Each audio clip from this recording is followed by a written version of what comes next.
श्री कृष्णम वंदे जगद्गुरु इदम श्री सद्गुरुवे नमः। वांग्मय नंबर 5, साधना से सिद्धि, डे 47। पिछले ऑडियो में गुरुदेव ने समझाया कि सूक्ष्म शरीर की पुष्टि वैज्ञानिक परीक्षणों से हुई है। प्राण निकलते ही शरीर अपेक्षाकृत हल्का हो जाता है। इस हल्केपन को सूक्ष्म शरीर का भार माना जाता है। यूं स्थूल शरीर से सूक्ष्म शरीर मरण के उपरांत ही अलग होता है, किंतु योगाभ्यास से उसे पृथक करने की कला भी सीखी जा सकती है। क्रमशः आगे। हिमालय की अमर आत्माओं का रहस्य। योगी की आत्मकथा के परिच्छेद 34 में सुप्रसिद्ध भारतीय योगी श्री श्यामाचरण लाहिड़ी के जीवन की घटना का भी एक ऐसा उल्लेख है जिससे पता चलता है कि उन्हें भी किसी हिमालय वासी महात्मा ने आत्म प्रेरणा से बुलाकर योग विद्या सिखाई, जिससे योग को नष्ट होने से बचाया जा सके। सन 1969 से 70 ईस्वी के कल्याण में एक साधु की हिमालय के दुर्लभ प्रांतों की यात्रा का वर्णन छपा था। वर्णन अतिरंजित जैसा था। उसमें यह बताया गया था कि उसने हिमालय में महाभारत काल के मनुष्यों को समाधि देखा है। वहाँ अग्नि धूनियाँ जल रही हैं, बरगद के वृक्ष खड़े हैं। यहाँ का दृश्य बिल्कुल ऋषि आश्रमों जैसा आज भी है। यह श्रद्धा पोषित घटनाएं कही जा सकती हैं, पर पिछले दिनों एवरेस्ट पर चढ़ने के जितने भी अभियान हुए हैं, उन सब में एक प्रश्न चिन्ह हिम मानव का उभरा है। ऊंचे चढ़ने वाले पर्वतारोहियों में से प्रायः सभी ने हिम मानव की आकृति अथवा पैरों के निशान देखे जाने का जिक्र किया है, किंतु इस हिम मानव के संबंध में अब तक कोई सुनिश्चित जानकारी नहीं दे सका। प्रश्न अब भी रहस्यमय बना हुआ है। शिव, भैरव, हनुमान, अश्वत्थामा आदि प्राचीन देवी देवताओं और सिद्ध महापुरुषों के अमर होने का उल्लेख भारतीय धर्म ग्रंथों में बहुतायत से मिलता है। कल्कि पुराण में एक आख्यायिका आती है, जब कल्कि भगवान ने देखा कि सारा संसार काम, क्रोध, लोभ, मोह, मद, मत्सर आदि विकारों में आकंठ डूबा पड़ा है, आत्माओं का प्रकाश नष्ट हो चुका है, तो उन्होंने अज्ञानांधकार से भटकते लोगों के उद्बोधन और उन्हें स्वर्ग और बंधन मुक्ति का मार्ग दिखाने का निश्चय किया। अंधकार बड़ा गहरा था। लौकिकता, भौतिकता और इंद्रिय वासनाओं में सारा संसार बुरी तरह जकड़ा हुआ था। कल्कि भगवान ने मोहांधकार में डूबे विश्व को जगाने के लिए जो शक्ति चाहिए, उसमें कमी अनुभव की। तब उन्हें उनके गुरु परशुराम ने हिमालय पर बुलाया, जहाँ स्वयं उन्होंने तप किया था। वहां तप कराकर उनमें उस प्रचंड शक्ति का जागरण कराया जो युग परिवर्तन के लिए अभीष्ट थी। भगवान परशुराम का जन्म कई सतयुगों से पूर्व वैदिक युग का है। कलयुग में भी उनकी उपस्थिति उनकी अमरता का घोतक है और इस बात का घोषणा पत्र भी कि उन जैसी अमर आत्माएं अभी भी हिमालय में हैं। डॉक्टर हरिदत्त भट्ट शैलेश ने धर्मयुग के 23 अगस्त सन 1964 ईस्वी के अंक में अपने जावली पहाड़ी, जो 22,000 फुट ऊंची है, के पर्वतारोहण का रोचक वर्णन देते हुए स्वीकार किया है कि वहां पर हिमस्खलन की एक भयंकर दुर्घटना से किसी शक्ति ने ही बलात् बचाया, अन्यथा हम सबके सब वहीं दबकर मर गए होते। यह सब घटनाएं इस तथ्य की ही पुष्टि करती हैं कि हिमालय में प्रचंड अतीन्द्रिय क्षमताओं वाली अमर आत्माएं अभी भी हैं और अनंत काल तक रहेंगी। अमरता भारतीय योग की ही उत्कंठा नहीं है। आज के वैज्ञानिक भी अमरता की शोध बड़ी तत्परता से कर रहे हैं। रूस, फ्रांस, ब्रिटेन, जर्मनी सभी देशों के जीव वैज्ञानिक वृद्धावस्था और मृत्यु के कारणों की खोज लंबे अरसे से करते आ रहे हैं। अकेले अमेरिका में 1000 से अधिक दल इस दिशा में सक्रिय हैं और उन्होंने अपनी अब तक की उपलब्धियों के आधार पर यही निष्कर्ष निकाले हैं कि मृत्यु कोई आवश्यक घटना नहीं। वृद्धावस्था एक प्रकार का रोग है। यदि उसका उचित उपचार मिल जाए तो मनुष्य 1000 वर्ष तक जी सकता है। आयुर्वेद में कायाकल्प के जो विधान दिए गए हैं वे भी इसी सिद्धांत की पुष्टि करते हैं। अब तो विज्ञान स्पष्ट रूप से इन बातों को स्वीकार करने लगा है। मृत्यु वस्तुतः काल की सीमा नहीं, वरन शरीर की व्यवस्था में व्यक्तित्व का परिघटित रूप मात्र है। युवावस्था में जिस शरीर की मांसपेशियों का भार 100 पाउंड होता है, वृद्धावस्था में कुल 70 पाउंड रह जाता है। उसी के अनुरूप शारीरिक शक्ति भी कम हो जाती है। युवा व्यक्ति का हृदय 6 लीटर रक्त पंप करता है, जबकि वृद्ध का 3 ही लीटर।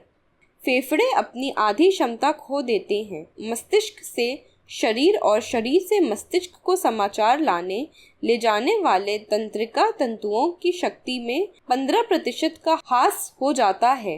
मस्तिष्कीय द्रव्य का भार भी 3.03 पाउंड से घटकर 2.24 पाउंड रह जाता है।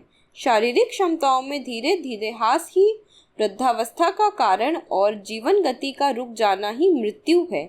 यदि जीवन की गति को प्रखर रखा जा सके और शरीर को बनाने वाले कोशों के नवीनीकरण की क्रिया में अंतर न आने दिया जाए तो मनुष्य को चिरकाल तक जीवित रखा जा सकता है। जीवन गुण सूत्र जीन्स अमर पदार्थ हैं। यदि वह नष्ट नहीं होता तो शरीर के नष्ट होने का कोई कारण नहीं होना चाहिए। यह तो हमारी जीवन पद्धति का दोष है कि हम अपने जीवन प्रवाह को कमजोर बनाकर शरीर भी कमजोर बना डालते हैं। आयुर्वेद पर दृष्टिपात करने से पता चलता है कि प्राचीन काल के ऋषि मनीषियों ने उन पौधों, जड़ी बूटियों, फलों और रसायनों का पता लगा लिया था जो शरीर के स्थूल कोशों को निरंतर बदलते रहने में सहायक होते हैं। यह बात अब विज्ञान भी मानता है और विज्ञान जगत का यह एक बहुचर्चित मुहावरा बन गया है। मनुष्य आहार नहीं खाता, आहार स्वयं मनुष्य को खाता है। हमारा स्थूल शरीर रक्त से पोषण पाता है। रक्त नाड़ियों के रूप में सारे शरीर को ऑक्सीजन देता है। ऑक्सीजन और दूसरे नर्व्स फ्लूइड ही शरीर में चेतना का संचार करते हैं। ये सब भावनाओं द्वारा होता है। विचार और भावनाएं ही शरीर में हार्मोन्स का स्राव करती हैं। यह हार्मोन्स ही शरीर की सारी गतिविधि, मेटाबॉलिज्म का नियंत्रण करते हैं। इससे प्रकट होता है कि अंतिम रूप से शरीर के पोषण और उसे स्वस्थ रखने का सर्वाधिक उत्तरदायित्व भावनाओं और विचारों या वास्तविक जीवन तत्व को ही है। साल्योन नामक पक्षी को देखा गया है कि वह अंडा देने के बाद रोग का शिकार हो जाती है। खोज करने से पता चला कि अंडा देने के बाद उसकी पिट्यूटरी ग्रंथि, यही विचार या भाव संस्थान है, उत्तेजित हो उठती है और उससे ACTH हार्मोन भारी मात्रा में स्रावित होने लगता है, जिससे वह बीमार पड़ जाती है। ऐसा कई जीव जंतुओं के बारे में होता है। इससे यह प्रतिपादित होता है कि यदि मनुष्य अपनी विचार प्रणाली को सशक्त बनाकर काम ले और अपना आहार सूक्ष्म रखे तो वह इच्छानुसार आयु बनाए रखने में समर्थ हो सकता है।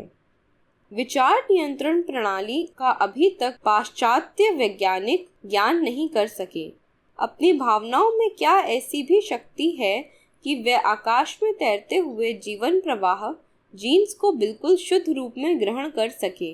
यह विद्या अभी केवल भारतीय योगी जानते हैं, पर अब वैज्ञानिक भी उसकी पुष्टि करने लगे हैं। उदाहरण के लिए सन 1929 ईस्वी में स्ट्रॉस वर्ग के कुछ जीव वैज्ञानिकों ने बतखों पर जीन्स बदलने का प्रयोग किया। कैम्पबेल और पेकिस जाति की 2 बतखें चुनी गईं। एक के DNA कोश का पेडिनुमा, वह सूक्ष्म भाग जिसमें जीवन रहता है, दूसरे में प्रवेश कराए गए। इससे दोनों के रंग में परिवर्तन दिखाई देने लगा। कुछ ही दिनों में कैम्पबेल का खाकी रंग पेकिस में उभरने लगा और कैम्पबेल की गर्दन श्वेत पड़ने लगी। विज्ञान ऐसे थोड़े प्रयोग कर सकता है। 1-2 गुण सूत्र बदल लेना सफलता की प्रारंभिक सीढ़ी है। 10 अरब मनुष्य के प्रजनन कोशों में न्यूक्लियोटाइड के लगभग 10 अरब जोड़े होते हैं।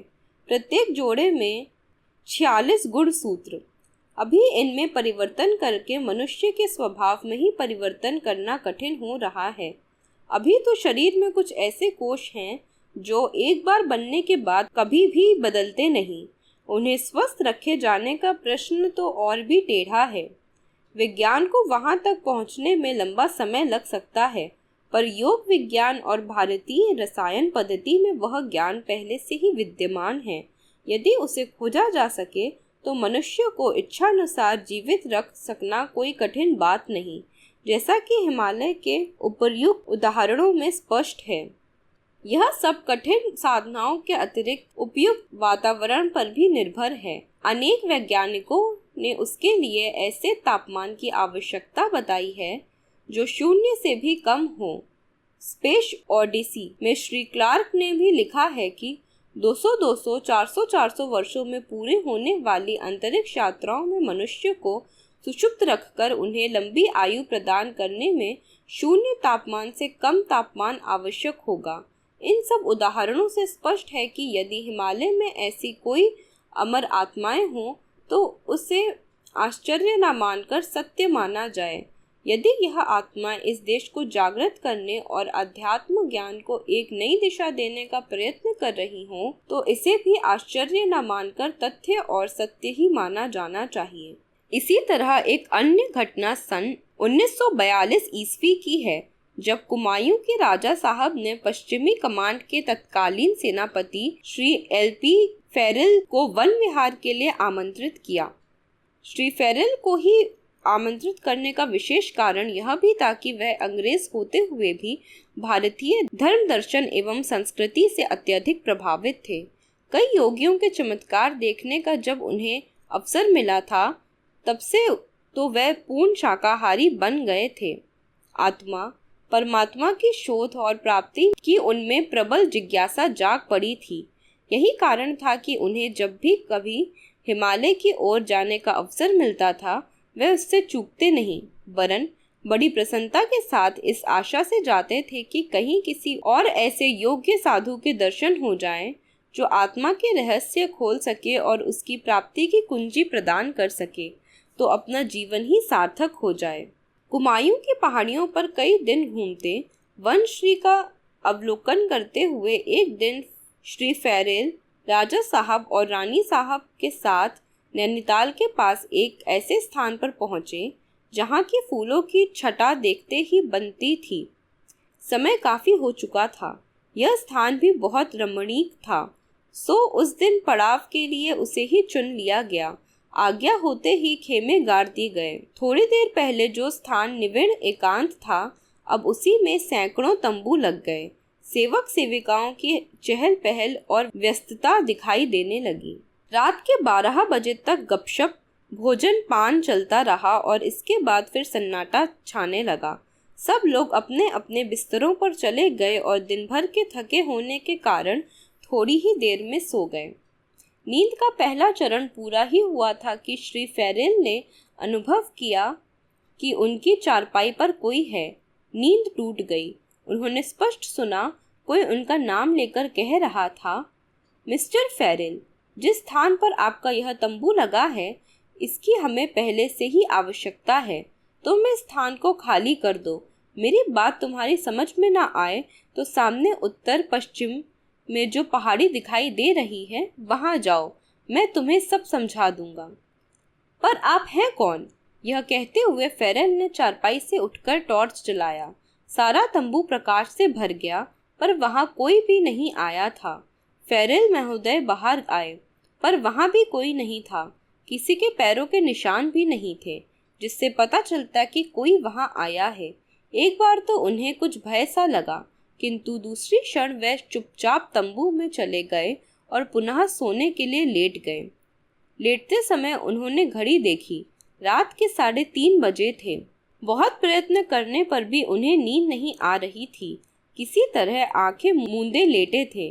तभी फिर किसी के आने की सी आहट हुई। लेटे ही लेटे उन्होंने आंखें खोली और देखा कि कोई छाया पुरुष सामने खड़ा है। इस बार भी उसने यही शब्द कहे। फेरिल ने पहचान के लिए जैसे ही टॉर्च जलाई कि वहां ना तो कोई छाया थी ना आदमी, वही एकांत। सारे शरीर में पसीना फूट पड़ा। कई बार युद्ध में भयंकर रक्तपात देखकर भी ना डरने वाला यह सेनाधिकारी भी एक बार अतीन्द्रिय सत्ता की कल्पना मात्र से सहम उठा। देह कांपने लगी। मुंह से एक शब्द फूटना भी आफत थी। चुपचाप आंखें ही मूंदते बनी।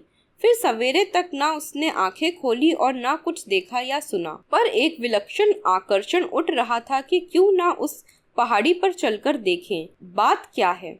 जूते कपड़े पहनकर बाहर निकले। देर से सोने के कारण अभी तक सब लोग सोए पड़े थे। श्री फेरल बाहर निकले और चुपचाप उस पहाड़ी की ओर चल पड़े। श्री फेरल महोदय ने इस घटना का वृतांत बताते हुए स्वयं लिखा है, जिस स्थान पर पहुंचने के लिए मुझे निर्देश दिया गया था, वहां तक पहुंचने का रास्ता बहुत दुर्गम, संकरा और भयावह था। मैं ऊपर चढ़ने में बिल्कुल समर्थ ना था, पर मैं निरंतर अनुभव कर रहा था कि कोई व्यक्ति मेरे साथ साथ रास्ता दिखाता चल रहा है। वही मुझे ऊपर चढ़ने की शक्ति दे रहा है। 3.5 घंटे के कड़े परिश्रम के बाद मैं ऊपर चढ़ गया। हफी और पसीने के कारण दम फूल रहा था। आगे चलना कठिन दिखाई दे रहा था, सो वहीं पड़े एक चौकोर पत्थर पर थोड़ा आराम करने की इच्छा से बैठ गया। अभी 2 क्षण भी नहीं बीते थे कि ठीक उसी आवाज ने चौंकाया, मिस्टर फेरल, अब तुम अपने जूते यहीं उतार दो और धीरे धीरे उतर कर यहाँ मेरे पास आओ। इन शब्दों के साथ ही श्री फेरल की दृष्टि उठी। उन्होंने देखा कि एक अति जर्जर शरीर किंतु मस्तिष्क से झर रही अपूर्व तेज राशि वाले साधु सामने खड़े हैं। मैं इनको जानता तो क्या, इससे पहले कभी देखा भी नहीं। यह मेरा नाम कैसे जान गए? यह यही थे। तब बिल्कुल इन्हीं के शरीर जैसी छाया रात में मेरे तंबू तक कैसे पहुंची? ना कोई बेतार का तार, ना रेडियो माइक्रोफोन। फिर इनकी हूबहू आवाज मेरे पास कैसे पहुंची? ऐसे कई प्रश्न एक साथ श्री फेरल के मस्तिष्क में उठ खड़े हुए। उनके इन प्रश्नों पर एक और प्रश्न चिन्ह लगाते हुए साधु ने कहा, तुम जो सोच रहे हो वो एकाएक समझने वाली बातें नहीं हैं। समझ सकते भी नहीं, क्योंकि उसके लिए लंबे समय तक साधना और योगाभ्यास करना पड़ता है। जीवन के सुख और इंद्रियों के आकर्षण त्याग कर लंबे समय तक तप करना पड़ता है। वह ना आपके लिए संभव है, ना आप जान सकते हैं। आपको तो जिस काम के लिए बुलाया गया है उसी के लिए यहाँ आ जाइए। फेरल आश्चर्यचकित रह गए कि यह व्यक्ति मनुष्य है या देवता। बात मेरे मन में उठ रही है और जान यह रहे हैं, मनुष्य भी क्या कोई पुस्तक है जिसके संपूर्ण रहस्य को अप्रकट को इस तरह पढ़ा जा सकता है? इस तरह के विचित्र प्रश्न और चिंतन करते हुए श्री फेरल चलचित्र की छाया की तरह नीचे उतरने लगे और थोड़ी देर में ही वहां पर जा पहुंचे जहां साधु बैठे थे। वहां एक व्यक्ति के आराम करने भर की जगह और धूनी में जल रही आग के अतिरिक्त और कुछ नहीं था। आगे की घटना श्री फेरल लिखते हैं, साधु ने अपने जर्जर हाथ मेरी पीठ पर फेरे। मैं चौंका। वृद्ध शरीर में यह कैसी विद्युत की सी शक्ति! मेरा शरीर जो अभी अभी थकान के मारे टूट रहा था, फूल की तरह हल्का जान पड़ा। श्रद्धावश मैं झुका और उनके चरण स्पर्श किए। साधु सैकड़ों दिखे थे, पर अनुभव करता हूँ जिन साधु संतों ने भारतीय दर्शन को प्रभावित किया और उसका सम्मान बढ़ाया है, वे गली गलियारों में घूमने और भीख मांगने वाले बाबा नहीं, ऐसे एकांत सेवी साधनानिष्ठ साधु ही हैं, जो शरीर से 80-90 पौंड होकर भी शक्ति और सामर्थ्य में हजारों बमों की क्षमता से भी अधिक शक्तिशाली और ज्ञान विज्ञान के भंडार होते हैं। साधु ने बताया, वह स्थान जहां आपका तंबू लगा है, वहां पहुंचने के लिए मैंने एक युवक को प्रेरित किया है। वह मेरा पूर्व जन्म में शिष्य था। साधना अधूरी रह गई है। अब मैं फिर उसे लोक मंगल के लिए साधना और तप कराना चाहता हूँ, पर उसकी पूर्व जन्मों की स्मृतियाँ सो गई हैं। इस जन्म के संस्कार और परिस्थितियाँ उसे खींचती हैं, इसलिए वह साधना में आरूढ़ नहीं हो पा रहा। मैंने उसे प्रेरणा देकर बुलाया है। वह आया और निर्देशित स्थान ना पा सका तो उसे भ्रम होगा और मैं जो चाहता हूँ वह ना हो पाएगा, इसलिए आप वह स्थान तुरंत खाली कर दें। श्री फेरल ने कहा, भगवान, आप मुझे भी अपने पूर्व जन्मों की कुछ बातें बताएं। इस पर साधु बोले, बेटा, यह सिद्धियां तमाशे के लिए नहीं होती। इनका एक प्रयोजन है, उसी में खर्च किया जाना उचित है। हाँ, तुम चाहो तो उस लड़के के पूर्व जन्म का विवरण दिखाते समय उपस्थित रह सकते हो। बस अब जाओ, खेमे में तुम्हारे लिए हलचल मच रही है, मुझे भी जल्दी है। श्री फेरल जहाँ से गए थे वापस लौट आए। यहाँ सचमुच उनकी तीव्रता से खोज हो रही थी। श्री एलपी फेरल ने सारी बातें राजा साहब को बताई और वह स्थान छोड़कर खेमे को 200 गज दूर कर लिया। सायंकाल होने तक एक युवक सचमुच इधर उधर कुछ देखता हुआ सा उस स्थान पर आ पहुंचा। सब ओर से तसल्ली कर वह युवक वहां बैठ गया। तब तक श्री फेरल भी वहां पहुंच गए। उनकी जिज्ञासाएं तीव्र हो रही थीं। साधु भी थोड़ी देर में वहां आ पहुंचे। श्री फेरल और युवक दोनों ने उन्हें प्रणाम किया और आदेश की प्रतीक्षा में खड़े हो गए। वह स्थान पेड़ों की झुरमुट में था। उसकी सफाई की गई। अग्नि जलाकर साधु ने कुछ पूजा की, मंत्र पढ़े और एक स्थान पर हमको बैठा लिया। अब तक चारों ओर पूरी तरह अंधेरा छा चुका था। साधु ध्यानावस्थित होकर बैठ गए। उनके मस्तिष्क से प्रकाश की रेखा फूटी और एक वृक्ष के तने पर गोलाकार बिंब उभर उठा। फिर उसमें जो कुछ देखा वह बिल्कुल ठीक सिनेमा की तरह व्यवस्थित, चलता फिरता बोलता नाटक सा था, जिसमें उस युवक के पूर्व जीवन की अनेक घटनाएं ठीक चलचित्र जैसी ही प्रत्यक्ष आंखों से दिख रही थीं। बीच बीच में वह युवक कुछ उत्तेजित सा हो उठता। हाँ हाँ, यह सब मैंने ही किया है, ऐसा बोल पड़ता था। उसकी मृत्यु तक की सारी घटनाएं श्री फेरल ने भी देखी, तो भारतीय दर्शन की इस महानतम उपलब्धि से इतने प्रभावित हुए कि अपना सारा जीवन और अपने संस्कार भी बदलकर उन्होंने अपने आप को पूरा भारतीय बना लिया। युवक ने अंत में साधु को प्रणाम कर कहा, भगवान, अब मेरा मोह टूट चुका है। मैं अपनी छोड़ी हुई साधना और कठिन तपश्चर्या के लिए पुनः तैयार हूँ। आप मुझे रास्ता दिखाइए ताकि मैं उस छोड़े हुए अधूरे कार्य को पूरा कर सकूं। साधु ने कहा, बच्चे, आज तुम यहीं विश्राम करो, प्रातः काल घर लौट जाना, फिर उचित समय पर मैं अपने आप तुम्हें बुला लूंगा। श्री फेरल के जीवन में यह दूसरी बड़ी भारी घटना थी, जिसने उन्हें भारतीय तत्व ज्ञान की प्रामाणिकता का बोध कराया। वे इसके बाद यह नहीं जान सके कि वह युवक कब साधना के लिए बुलाया गया, बाद में वह कौन हुआ, किस नाम से विख्यात हुआ, क्या काम किया, पर उन्होंने जो कुछ देखा उसको लेकर वे हिंदुस्तान से इंग्लैंड तक भारतीय धर्म और अध्यात्म के गीत गाते रहे। इस घटना की पुष्टि अपने एक लेख में स्वयं श्री फेरल ने 17 मई सन 1959 ईस्वी के साप्ताहिक हिंदुस्तान में भी की थी। आज का स्वाध्याय यहीं समाप्त होता है। सभी को प्रणाम। 21वीं सदी उज्जवल भविष्य। भारत माता की जय। वंदे मातरम। वंदे मातरम। मातरम। प्रणाम सभी को। वाङ्मय अर्थात साहित्य, शब्द, भावना और विचार का संग्रह। योग ऋषि पंडित श्रीराम शर्मा आचार्य जी की इस धरोहर को ऑडियो रूप से सुनने के लिए चैनल को लाइक करें, सब्सक्राइब करें और नोटिफिकेशन ऑन करें। आइए गुरुदेव की वाणी जन जन तक पहुंचाएं। सभी को आभार।